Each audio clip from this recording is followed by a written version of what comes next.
It's a new advertising algorithm update that just got pushed out by good old Facebook and Zuckerberg that's caused some chaos, uncertainty, and unpredictability across a lot of different businesses' advertising accounts. Whether you're seeing inconsistency in result volume, inconsistency in the types of leads you're getting, or, and this one's kind of interesting, completely new objections that you haven't historically got. This video is going to help you make sense of all of that, why it's happening, and what to do about it. For all those unfamiliar, my name's Jeremy Haynes. I spend a couple $1 million a month on advertising. Been an agency owner now for over a decade. I help businesses hit $1 million months. It's all we do around here, and it's all we talk about. Every video on my channel is dedicated to that topic, and it's a pleasure to welcome you in if you are new here. For all those that are already a subscriber, of course, welcome back. It's a pleasure to have you. Without further ado, let's dive into today's topic. So just recently, we had a business that we worked with that spends about $400 to $600K a month on ad spend start to get some really different objections that were coming through from the sales team that they were struggling to deal with. And they mainly related to competitors of that business. So what was happening was, historically, we've had none of this. There's generally just been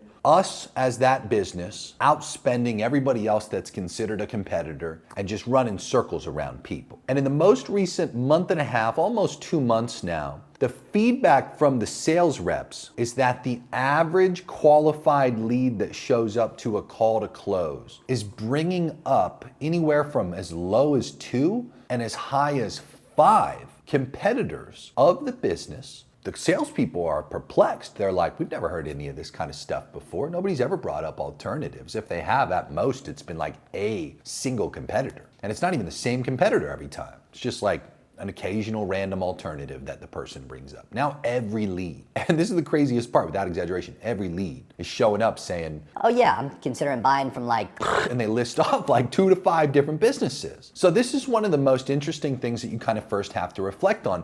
If it wasn't just that single business, if it was only that single business that was giving me that kind of feedback, I likely wouldn't have thought much of it, you know? But what was interesting was we noticed across a lot, like a majority of the other businesses that we were working with, for the ones that had really articulate closers specifically, like if you've been getting tremendous feedback that's articulate from your salespeople, you'll be able to tap into this kind of new wave of like reasons people aren't closing and kind of new challenges a lot faster than the businesses who are just told by their sales teams, which is highly unacceptable, by the way. All these leads are just unqualified. Okay, big difference when you get articulate feedback versus non-articulate feedback. So again, we're seeing this across a few different businesses, that people are showing up on average aware and considering several more businesses than they ever had prior. And so when I had reflected on some of my own just kind of news feed experiences in the most recent 2 months, I had a key moment of inflection where I kind of said, wow, I think I realized what happened. So I get dunked on by taxes. I'm just a cash cow here in the United States that my government milks every month for the opportunity to make money within this country. And I get milked every month. I pay about 6 figures monthly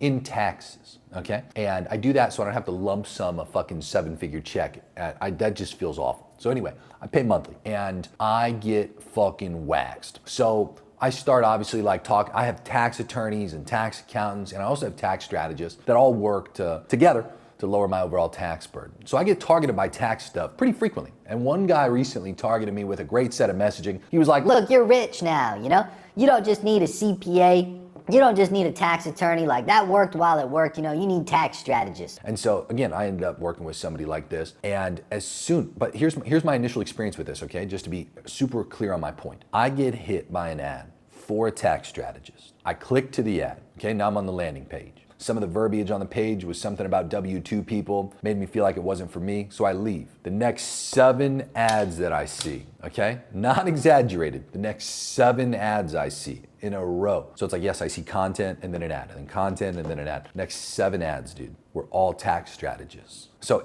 whether I did or did not respond to that guy, instantaneously, I'm targeted by alternatives and competitors to that specific business that had targeted me first, that reached me first with that messaging, okay? Now to be clear, and this is really important to understand, this has been the case for a while now, with that type of system being implemented. That's what's made this alien level technology behind these advertising algorithms so effective. It is hyper relevant to a person's real-time interests, and that's what helps them get businesses and those types of buyers connected together, and that's what make businesses comes back and again and again and give huge percentages of their total revenue to these ad platforms. Now, to be clear about that, which is really important to understand, is that it is immediate and concentrated, okay? This is the main thing that changed more than anything else, okay? It's competitive density and concentration. It's a big difference compared to how it was. Historically, you might have seen a handful, again, this is like a couple at most, of alternatives to whatever business you might have just real-time expressed interest in. And they've done that to be mindful of this, okay? This scenario that now exists is what they were trying to essentially prevent historically. But somebody might have got fired. They might have just started vibe coding the advertising algorithm with what Zuck's been talking about on recent podcasts. Who knows why the changes, but what we do know is that boundary that they historically haven't crossed of creating a little bit of chaos and introducing every possible competitor that you have that you might not even be aware of to the potential lead or that customer immediately. That's what's changed. Let's use the example with some algorithms here, just kind of visualizing it. If we have business type A, okay? And then we have some content, and then we have business type B. So let's say A in my case is the tax strategist, okay? And I don't click on it, I don't express interest, I just keep scrolling, okay? So here I am scrolling and I get targeted by more content and then bang, now we're getting targeted by business type B. And let's just say this is for like some shoes or something, okay? Then again, I'm not responsive to that. I just get targeted by more content and then bang, I get targeted by business type C. Now this continues on until essentially I get remarketed by an interest that the algorithm deems at a higher rate of interest compared to all the other things. So in this case, again, business type A being tax strategist, business type B being shoes, and let's say business type C, I get targeted pretty frequently by like Four Seasons and hotels and resorts and things like this. So let's say that that's business type C. I don't travel that frequently. It's a much lower priority to me, but again, I see those ads relatively often, just respective of what I get targeted by. Business type B with shoes, I do buy shoes quite frequently. And as a matter of fact, I was recently just in the market for a completely new brand I'd never shopped with before as recommendation by my doctors and chiropractors. I'm at the age where I'm taking shoe recommendations from fucking doctors, you know what I mean? Anyway, I digress. Business type A though, with tax strategists, that is extremely pressing. I mean, that's a 6-figure a month problem. That's insane, okay?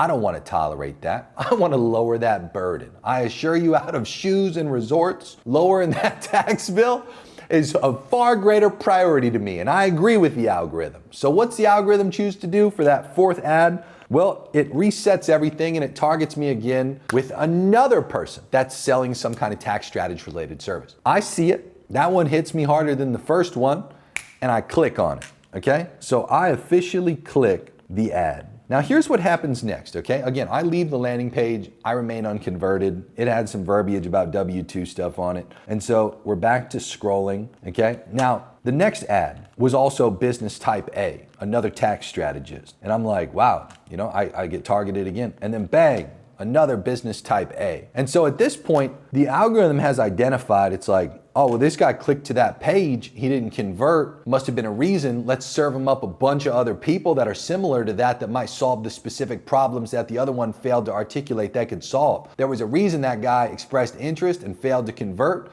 and we didn't see that standard event fire back. So let's just hit him aggressively with a bunch of other stuff that's similar to that likely will get the person to convert. And so they grabbed, without exaggeration, every fucking business that they had that sold tax strategy, and they just kept fucking targeting me with it. So much so that I became like hyper aware of it to the point where I was like, what? I started counting. I was like, what the fuck is going on? Like, why all of a sudden are there only ads for tax strategy? And that was without exaggeration, literally it, nothing else. No shoes, no resorts, no hotels, no prop, nothing. Literally just fucking tax strategy. Business type A, okay? So I kill the app, I get off the platform, and I switch. This is actually on Facebook, this happened to me, to be clear. So I switch over to Instagram, and as an advertiser who's hyper self-aware about this kind of stuff, I try to test it out with something else. So on Instagram, Okay, now we're on a totally different experience. I get served with content, and then the first business that gets served to me is actually a shoe business. Now, coincidentally,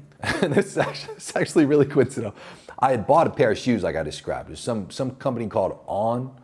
Might be more than that, but it's like ON is the shoe brand, one with the holes in the sole, okay? And again, I purchased 2 pairs of shoes from this business. So the first ad I see is that specific business remarketing me to go back and buy other shoes, okay? And I'm totally new to this brand. I was told to buy a very specific pair. That's what I had bought. I didn't really explore all the other shit that they had because, to be honest, they weren't really like cool person shoes, you know? They seemed like dad shoes, you know? Like I said, my doctor told me to buy this kind of shoe. It didn't feel good and like a brand I wanted to explore, you know what I'm saying? So anyway, I see this ad though, and I'm like, oh shit, like, you know, this business I just spent some money with, like, let me go check them out. So I click, okay? I click the ad and I just wanted to see, I'm like, dude, is the same thing gonna happen? And no joke, the same exact thing happens. So I get targeted by the shoes again. And this is a different business. At this point, I don't remember the name of this one, but I get targeted by somebody that's essentially selling like custom Nikes. Like they'll take like a dunk, like a Nike dunk, and they'll customize it. And then, you know, I guess you just buy it. And I'm not sure if that's legal or not because it sure didn't look endorsed by Nike. But anyway, then I start getting targeted by some collaboration that On Cloud brand thing did. The shoe brand that I bought from, they had a collaboration they did with some company I'd also never heard of. Apparently another shoe brand called Lowe's. Okay, I think that's how you say it. And I start getting targeted by the Lowe's brand. And then again, all shoes. That's it, just all shoes, right after I click the ad. Okay, so I kill it, right? I go back over to Facebook, and again, I'm trying to see, am I only gonna get targeted by tax strategists? Am I only gonna get targeted by shoes, okay? Here's what's interesting that I wanna make abundantly clear, okay? The objections that historically have happened that have related to market sophistication, they change and they vary relative to how aware somebody is of competitors, options, right? Like if you're in a small town and there's a really good steakhouse and another really good steakhouse opens up, there's a really high probability you're gonna be aware of it because it's a small town. And then from there, that original steakhouse you've been going to for years, they've now got a competitor. And you might, in your business, start hearing about that other steakhouse, and you might have to start making adaptations and changes and menu items, you know, pricing changes, marketing changes, all relative to the fact you got a new competitor. Now, if you do that same thing in a city like where I live in Miami, where you go to a great restaurant, like same thing like a steakhouse. Dude, there could be another like fucking 20 steakhouses that opened up in the most recent year, 10 years. I have no fucking clue for the most part, unless somebody brings it up to me or unless like an ad strategically hits me, okay? Which didn't happen that often. That's what I wanna make clear. To increase my awareness as a consumer of new steakhouses in my city, have to literally look it up. I had to go out of my way to look it up. What advertising did with all these new algorithms, not the most recent one, but the ones that were prior to this. If I expressed interest in a steakhouse that had a pixel on it, there's a high probability I'm gonna get targeted by other restaurants. And they might not all be steakhouses though. They might just be other restaurants in general. It would have been like, hey, this person's got interest in restaurants, let's show them a bunch of other stuff. And it might have shown some other steakhouses, but not every single fucking ad right afterwards a steakhouse. That's really what's changed. So think of it like this. Again, I have to go out and intentionally increase my awareness as a consumer historically. Advertising on these social platforms introduced, I might express interest in something and then get targeted by a handful of similar businesses. Now, like literally now, this most recent crazy advertising algorithm change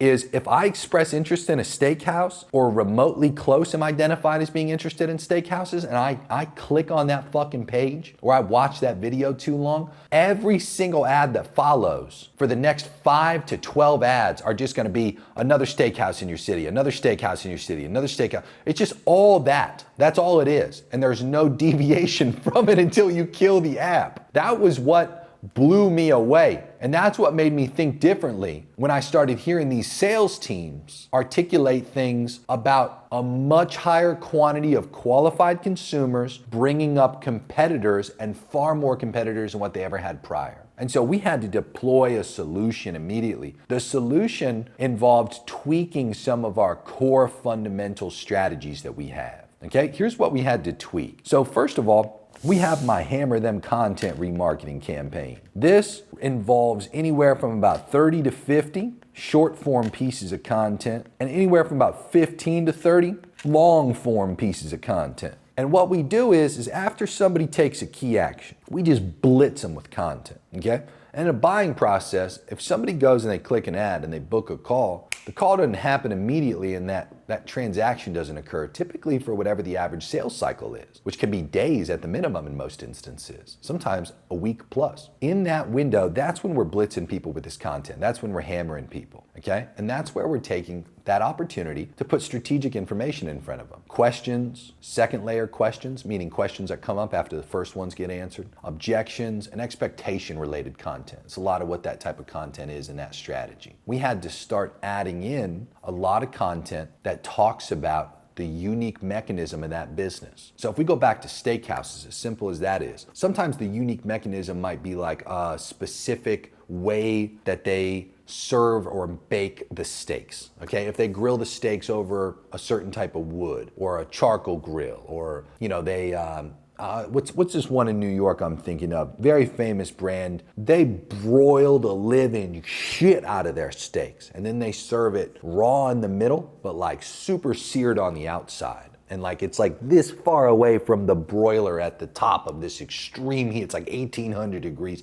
And they only salt it, you know? Or I saw a steak recently somewhere in Europe, I think it was in the UK, it was a old dairy cow, which had like the craziest fat marbling ever. And like the fat was like more yellow comparatively to white, which you see on steaks a lot. Again, it's like in this example, those are their unique mechanisms. It's like, oh, our steak that we serve is this old dairy cow. You know, oh, the way that we cook our steak is this crazy broiler, you know, and we only season it with salt. Everybody's got their own unique mechanism. We had to add a lot more content to our Hammer Them campaign with unique mechanism information. This ended up being a huge point that added a lot more certainty that the closers could lean into when they were on these calls. So instead of just getting an objection about how there's a lot of competitors, the closers would be able to bring up like, oh, are you aware about how we produce the result for you and what makes us different? And a lot of the times when you run the Hammer Them campaigns effectively and you have enough unique mechanism content in there, that changes the game because it aids your closers in having something that's already in the mind of the user that the other businesses likely do not have. And that's a huge advantage when you take an action like the Hammer Them campaign. You're adding a lot more pre-framing material because keep in mind, if the algorithm is going to serve content again and again and again and again that all relates to that specific topic, right? If it starts by having the variance of businesses, but as soon as there's any level of interest in a specific type of business, it's going to heavily lean into that specific type of content. It's like you'd want to be there with as much of that type of content as you can. You understand? It's like, so again, the Hammer Them campaign is a paid content distribution strategy, okay? Where we're strategically picking and choosing the content that we want to distribute and making sure that it's there with some paid dollars. And outside of our Hammer Them campaign, because keep in mind, that's for after somebody takes the key action. Well, what about before, right? Because in that example that I provided to you, both with the shoe example and with the tax strategist example, those both included me clicking but not converting. Okay, that's very important to understand. With the shoe example, I clicked an ad to explore the page again, but I left. I'd already bought a shoe previously, not from an ad, but again, when I got served with the ad, in both scenarios, I clicked and left. I remained unconverted, okay? So I have this strategy, I call it the reverse fly trap. And this is an OG strategy of mine. It's an iteration of my Venus flytrap strategy. So whether it's the Venus flytrap 1.0, or the Venus flytrap 2.0. What I do in that strategy is very simple. I typically take content and I put it in a sequence where somebody has to watch a certain threshold of the content in order to unlock that next set of content. And then again for the third step, and then the fourth step is the direct response ads, where we're gonna make our call to actions and attempt to get the person to actually buy, okay? That's my Venus flytrap strategy. What I do in the reverse flytrap is I start with the direct response and then I do two things. I remarket people with more direct response, but in addition to that, I'm serving them what we call a content cycle bin, okay? And a content cycle bin is a little different than how the Hammer Them campaign works. They're structurally set up the same within the campaigns. However, the difference is the Hammer Them strategy has a frequency goal, and it's a very aggressive frequency goal, a very high frequency goal, and it's loaded up with typically a lot more content. A content cycle bin is a key term that I use throughout my content marketing strategies that I have, really no matter which one it is. Generally, they involve some type of content cycle bin. It is less about the frequency that we achieve, and it's more about having content available to be consumed by the right people at different stages of our sales process. So as an example, if somebody clicked on an ad and failed to convert, like I did with the shoes or the tax strategist, that business, if they set up their campaigns in a traditional way, the only real retargeting they would have is that campaign serving me ads from them again. And if they don't have a wide range of ads, these algorithms do not typically bias towards serving you the exact same ad again and again and again and again. That creates a bad user experience, so they stay away from that. Instead, what they do is they serve you many different ads from the same businesses and from different businesses. So if you, as an example, are leveraging dynamic creative and have a lot of assets in there, or even if you're using individual ads and you have a lot of individual ads that you're running, not an exuberant amount to be clear, just even a handful.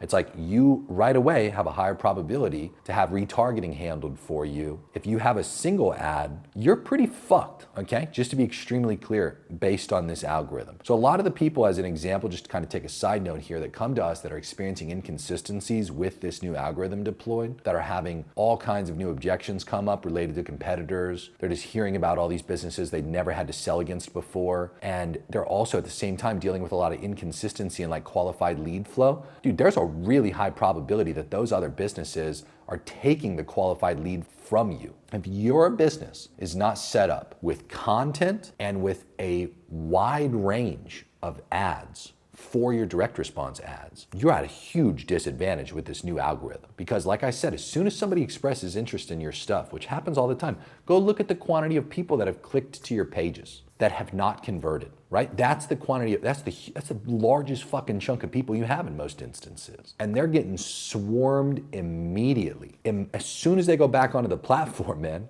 they're getting swarmed immediately by every competitor you've got. So creative, simply put, what we found is creative matters so much, and having range with your creative. And this new algorithm, having a range of both direct response creative and content, okay? Because that's what I mentioned we do here with this reverse flytrap strategy. We will have the direct response lead the way.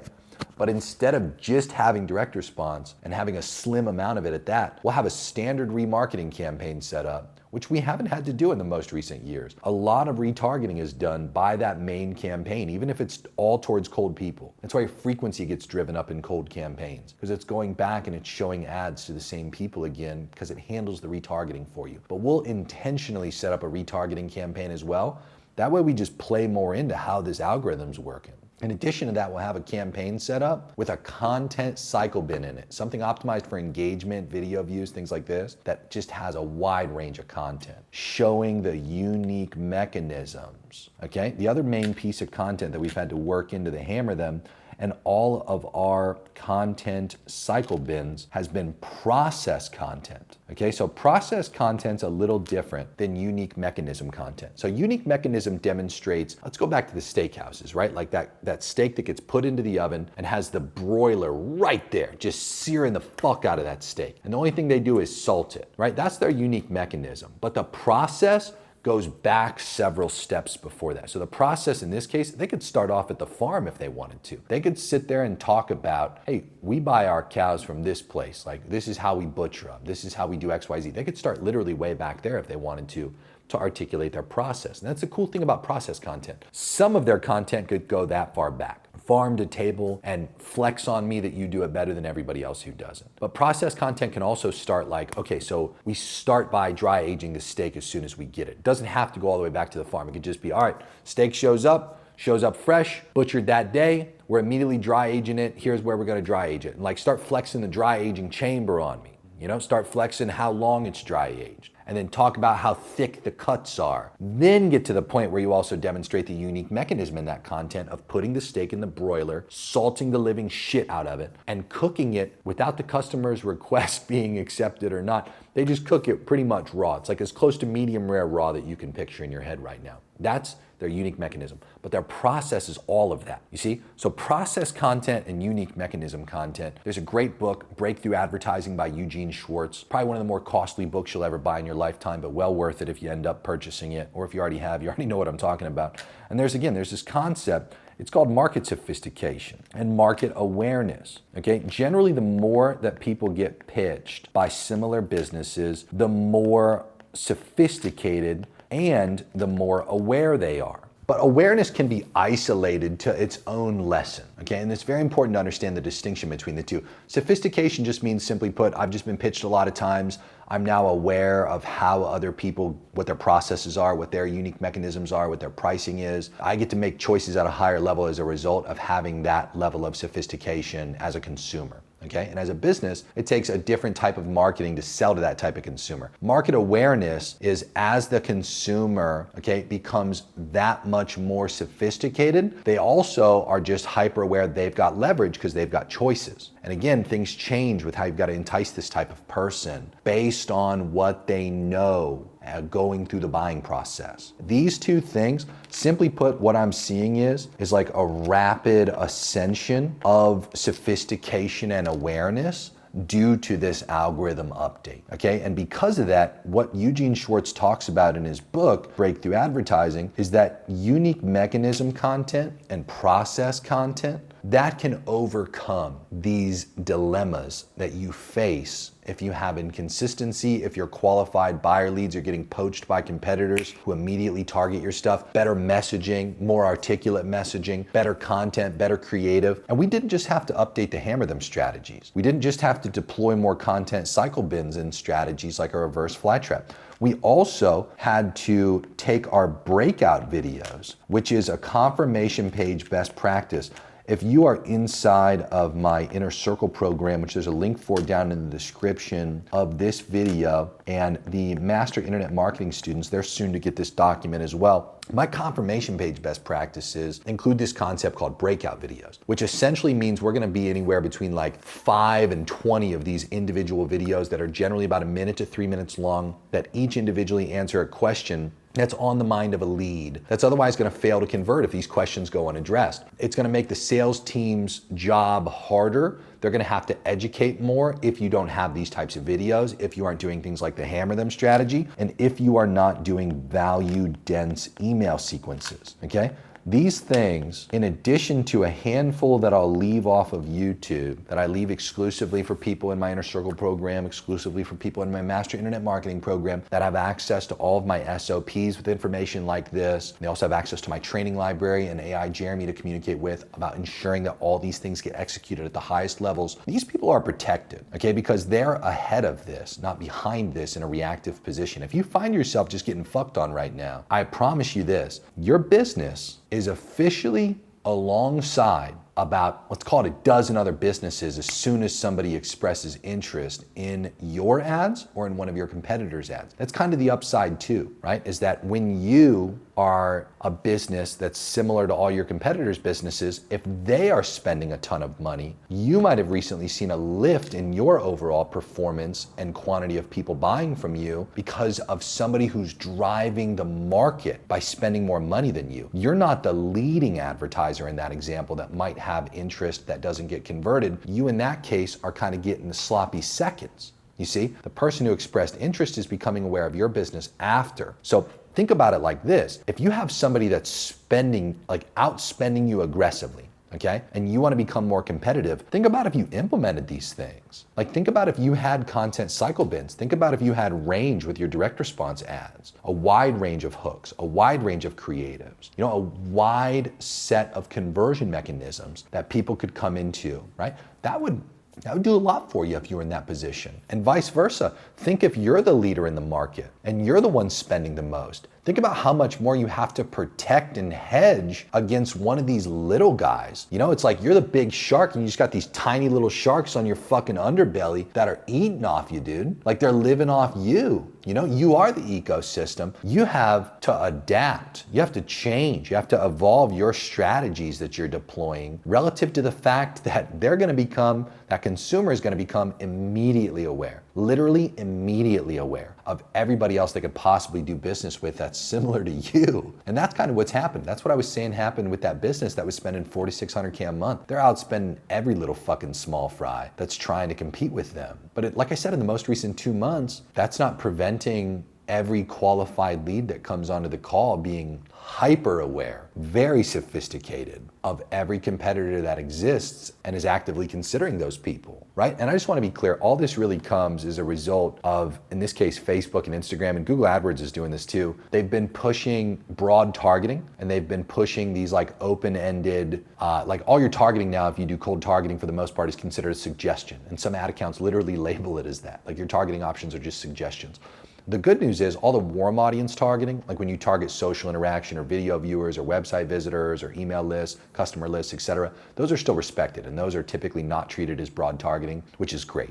That still enables us to do well and have like very specific strategies like this in play. But let me be clear, like all cold targeting is essentially broad targeting at this point. These platforms believe that advertisers are what limit this from historically happening a lot more anyway, right? With all this broad targeting in place, it's more up to the algorithm than ever before about who's going to get served what. And it has so much less to do with targeting. And that really just goes to demonstrate that these platforms have so much more confidence in their ability to match interests, real-time interests, to solutions that businesses offer and can provide to them. That's why they've stripped away the ability for you to fuck this up through controlling your targeting more. Okay? So this system's not going away. I don't think this is gonna change. I don't know if this is like an ethics thing that historically has prevented them from doing this, or if it's been targeting that's historically prevented them from like having this level of interest relevance. But I will say this, it is pretty interesting how different the experience of advertising is relative to what you have to talk about on the back end, just due to the fact that almost everybody is coming through extremely aware and extremely sophisticated now. It's very different than what it was. Again, historically, like almost every market at a given time could have a different stage of sophistication and a different stage of awareness. Right now, like you can treat all advertising and all marketing opportunities like they are these later stages of market sophistication and awareness. You can just kind of skip over I can just make the claim, I can outspend everybody and make the claim, I can start talking about unique mechanisms, I have to now start talking about my process and unique mechanisms. You can just go straight to having to talk about the unique mechanism and the process and the claims. You know, it's just not as simple as it once was, you know? So I want to be really clear when I say this, like you have to know this kind of stuff, and you have to have a team in place that is aware and educated and like making changes relative to this, because this is as real time as it gets, this information that I'm giving to you right now. And again, my inner circle members, like my master internet marketing students, my clients, obviously, like they're all well equipped to deal with this. They're not experiencing a lot of the negatives and the downsides, but I'll tell you what, like the new people who come to us who are vulnerable about what's going on, or just the people that we see out there in the market that ask us questions, dude, they are getting fucking swarmed by this thing, and like they have no idea what to do. So anyway, this is me trying to help you, give you some insight, lend you a hand and help pick you up. I've tried to put enough information in this video to still give you what you need in order to go out there and get richer and solve this set of problems. But I do want to be clear, per usual, I withhold a tremendous amount on YouTube as a result of it being free, and I would actively encourage you, if this is a serious and costly problem for you and you know that there's a lot of financial upside on the other side of solving this specific issue, check out some of the links down in the description and get the paid help that you need, because that's going to be where we don't hold anything back, and that's going to be where we really try to get you to the next level. And we understand the name of the game. Our goal is to make you far more than what you're going to pay us. We don't make any income claims on this channel. We're by no means telling you that you're going to hit $1 million a month. All we do is just hand down all the top lessons of the people that have been there, done that, and what they're doing, and this video is no different. It's just us trying to help you get richer, and hopefully we've done that here today. But whether we did or didn't, go check out some of my other videos on the channel. They're all bangers, and subscribe if you are not already, and I'll see you in another one. Talk soon.